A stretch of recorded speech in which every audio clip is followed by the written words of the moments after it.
大家好，我係 Tiffany 啊。根據統計咧，香港嘅樓底平均只有2.8米高，好多人都驚如果屋企裝咗風扇燈會好有壓迫感。咁今日咧，我就帶大家睇下，如果裝咗風扇燈嘅屋企係點樣啦。Let's go！ 好啦，我哋而家就嚟到呢個單位啦，咁我哋敲門先。Hello， Tiffany，你好啊，開公司嘅 Jonathan。係。咦，呢個就係個新單位啦，係咪啊？你可唔可以同我哋介紹下咧？係啊，呢度就係我哋全新一個 Pi Concept 完成嘅項目啦，就係喺月明樓呢度嘅。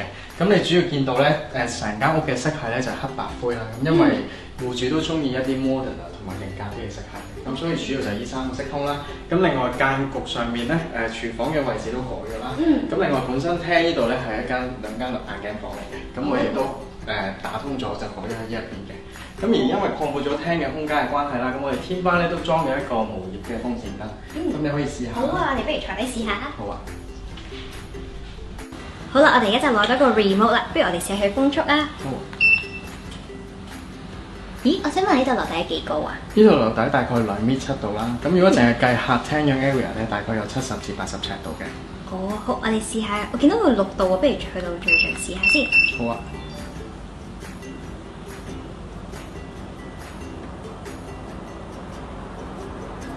我見到而家風嗰啲開始喐啦。係啊，好似吹得入你頭髮啦都。係啊，好。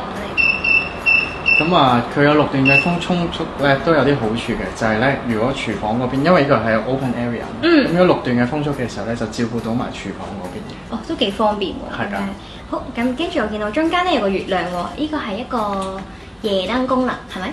係啦，夜燈咧就會係嗰個燈嘅外邊嘅側邊咧，嗰度就會圍住嚟發光嘅。咁啊，夜晚可能佢去廁所啊，又或者有啲都唔驚，都唔驚。係啦，都唔驚撞親。然之後咧，見到呢個，咦，我見到佢可以變色嘅喎，好犀利喎。係啊，佢呢個咧就係有白光啦、黃光啦同埋米色光嘅。咁主要就係可能係朝頭早咧，戶主可能想起身，可能要睇報紙或者食早餐嘅時候，就可能用白光啦。咁如果夜晚黑食飯啊，又或者睇電影啊嘅時候咧，就通常可能用翻黃光或者米光，咁啊營造翻個 mooding 嘅效果。哦，我仲見到佢有啲明嘅效果啦，即係可以每一個燈光都可以較暗啲同光啲都得㗎。係㗎，都好方便嘅，因為喺設計上咧，如果一般家居要做啲明嘅燈咧，咁啊要配合啲明嘅燈膽同埋啲明嘅燈掣。咁而呢個無葉風扇燈嘅設計咧，就係可以用一個 remote 就可以控制晒啲明嘅功能啦。咁而燈掣咧，其實我用翻普通嘅燈掣就已經 OK 㗎啦。哇，都好犀利喎！呢把風扇，好多功能於一身喎。咁我見到下邊仲有一個時間掣啦，個溫度啦，同埋一個呢個係自然風嚟嘅。哇，咁犀利啊！即係佢可以時細時大咁樣，好似森林咁樣嘅風速。幫你 adjust 翻空入邊嘅氣流。哦，OK， 好。啲朋友哋或者小朋友嗰度睇下。咦，呢把風扇比起出邊嗰把咧更加細同更加薄喎。係啊，因為小朋友嘅關係啦，咁個 area 就比客廳細啦。咁雖然有一樣嘅樓底，咁但係就適合用一把細啲同埋薄啲嘅風扇燈嘅。等我試下佢光度先。哇，佢都好光下喎。係啊，佢都係同出邊客廳一樣啦，有白光、黃光同米光嘅。咁啊，適合小朋友大個咗之後，可能讀書寫字啊，點樣用白光有唔同嘅色溫去選擇啦。我見到佢有3段風速咯，係咪啊？係啊，咁啊，比客廳嗰陣就少咗幾個風速去揀嘅。咁但係嚟緊佢都會出一個新 model 喎，咁啊會更寧靜同埋更大風嘅。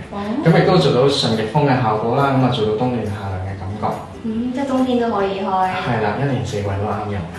好，咁今日咧介紹就去到咁多啦。咁多謝 Jonathan 同我哋介紹呢個咁靚嘅設計嘅屋企同埋啲風扇燈啦。咁多謝晒你啊，咁係啦。